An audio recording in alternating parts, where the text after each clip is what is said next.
Welcome to Military Spouse World 1-to-1, a weekday podcast featuring a military family shaker and mover, helping you navigate this amazing chapter in life. Here's your host, Dave Etter.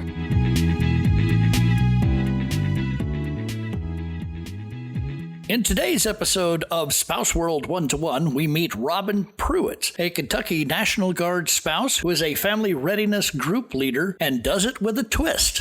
Hello, Robin. How are you doing? I'm doing fantastic. How are you today, Dave? Outstanding. It's German weather. I love it. It's been a beautiful day. There's been a couple of days since it's been any rain. It's one thing we don't have to worry about here in Germany is watering the lawns. It must be nice because my backyard is a swamp right now. Kentucky hasn't decided what it wants to do yet, if it wants to be winter or summer or somewhere in between. So we're still trying to figure it out. That's wild.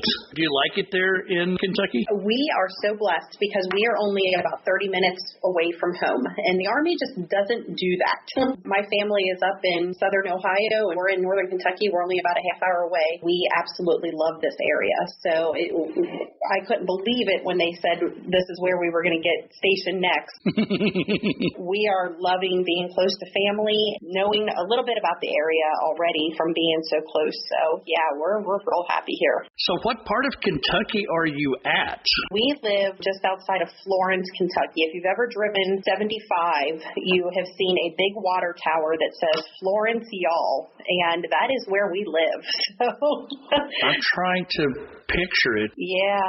My wife was first stationed at Fort Campbell, which is considered Kentucky, but it's on the Kentucky-Tennessee border. From there, I know everything is north when you deal with Kentucky, and everything south is Tennessee. So I'm trying to picture where Florence is. We're about 3.5 hours from Fort Campbell. Towards Lexington? Yes. We're about an hour north of Lexington. Gotcha. Almost to the Ohio River. We can throw a rock and hit Ohio.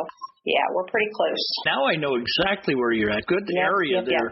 Now, you are an amazing military spouse. That's what they tell me. Your version of the military is National Guard. Tell me about it.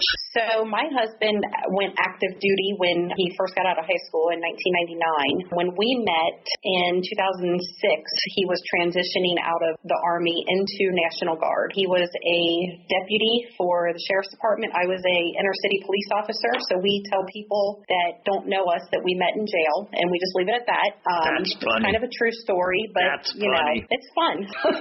So he transitioned into the Guard, and for a few years he did the typical 1 weekend a month, 2 weeks out of the year. And then in 2012 he deployed. When he returned from his deployment, he was gone for quite a while, it was about 14 months. And when he returned, he just realized how much he missed the military. So he decided to go AGR, which is Active Guard Reserve. Right.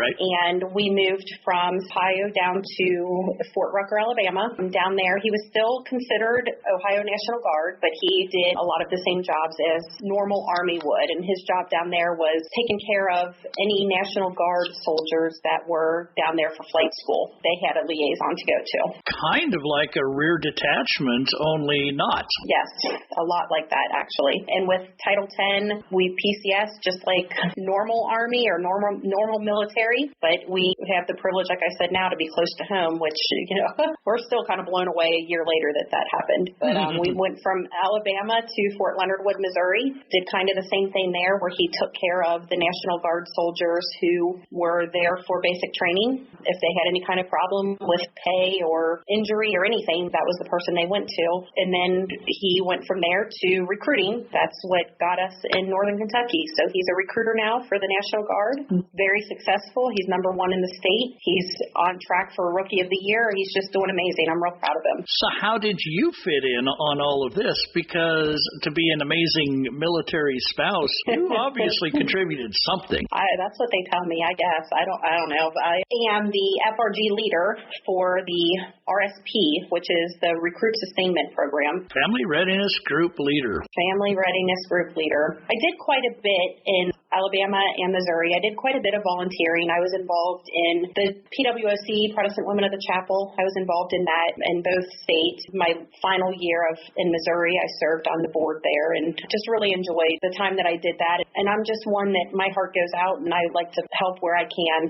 Real quick, after my husband transferred here to Kentucky, we got an email from his commander. His wife was the FRG leader and they needed a new one. So myself and another wife both said we would do it. The FRG leader they were looking for was for the battalion, for all of the full-time soldiers like the recruiters and retention NCOs and those type of people.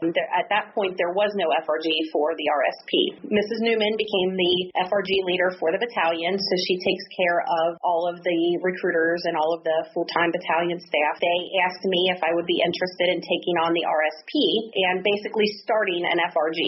So that is what I did. Christy, Mrs. Newman, and I work very closely together. We've become very good friends. Our kids have become friends. I couldn't do it without her, and she tells me the same things. We still kind of work, side by side, but I have one branch and she has another. Now, as far as becoming an FRG leader, I know regular Army, we go through mobilization and deployment that's called Operation Ready, and you learn to be an FRG leader, and that's available at all major Army installations. Did you have to go through Operation Ready and take FRG training? I did, and when we have continuous training, it's a different breed. The National Guard is spread out through the entire state of Kentucky. It's not just centralized to one military post or one military base. So most of our training is done online through a webcast and over the phone. Both at the same time, we'll watch the PowerPoint and listen in on a conference call, that it's a little more accessible. But we did have to go through those trainings, and we do a annual weekend retreat type training. So yes, they make sure we have the information that we need. If your unit gets activated and you become regular Army through whatever reason, or is that only the reserves that happens to? If they get activated, it's for like a deployment or something like that. They're not going to get sent and transitioned into regular Army. They're just going to be considered Army National Guard. Do you become a rear detachment like they are in the regular Army? I don't think so. If they do, that's not something I'm familiar with. So the kids that are in my FRG, the day that they swear in as a National Guard soldier until the day they graduate from AIT and are assigned to their units, whether that's engineering, chemical, MP, whatever they signed up as their MOS, they go to that unit and then they switch to that FRG. I have them from the time they swear in until they graduate AIT. Sometimes that's only a matter of a couple of months. Sometimes it's a couple of years, because at National Guard, they are allowed to enlist when they're 17, and then they go to basic the summer between their junior and senior year, and then they don't go to AIT until after their senior year. So sometimes I have them for quite a while. So the chances of my kids getting activated and deployed are slim to none. Right. So that's just not going to happen. The questions that I get from my families, I have about 700 soldiers.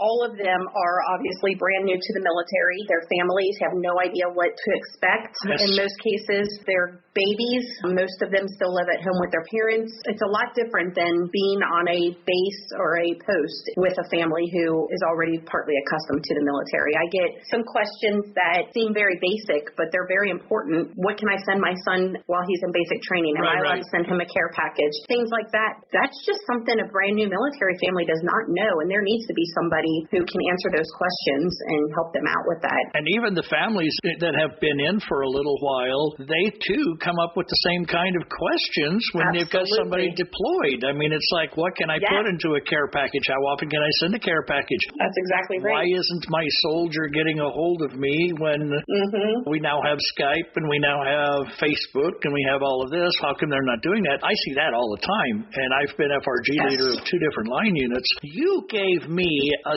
solution to something that I've seen in the regular Army that needs to be fixed, that needs to be addressed. When you've got soldiers that are in TRADOC, into the training side of the military, where your AIT, where your Advanced Instructional Training is, whenever, or for BCT for that matter, when you're doing these various trainings and you get assigned to a different unit other than your regular line units, there is no FRG for students, because your soldier is considered transitory. That's exactly right. You've given me an amazing idea to try and pass off to MCOM and to pass off to the big Army. Make everybody that comes into the military, all of the recruit stations have a family readiness group leader like you are doing right now, and have that family's back until they are assigned to a line unit. Then you have continuity, especially for the new soldiers, the ones that don't know the various solutions available that we as FRG leaders are made aware of. Right. You gave me a great idea. I think so. You know, I get a phone call or an email or a text message every single day from a family, sometimes more often than once a day, because they are just asking questions. What can I send? I had a woman the other day ask me, she didn't know where her son went. He was put on the wrong bus and sent to the wrong basic training, and God love her, and she was wonderful, but she didn't know where her son was, and she didn't have anybody to call to find out. And in a situation like that, they need someone to call. Like, my daughter's boyfriend just enlisted, is going regular Army, and obviously they're not married, so there's a little bit different there.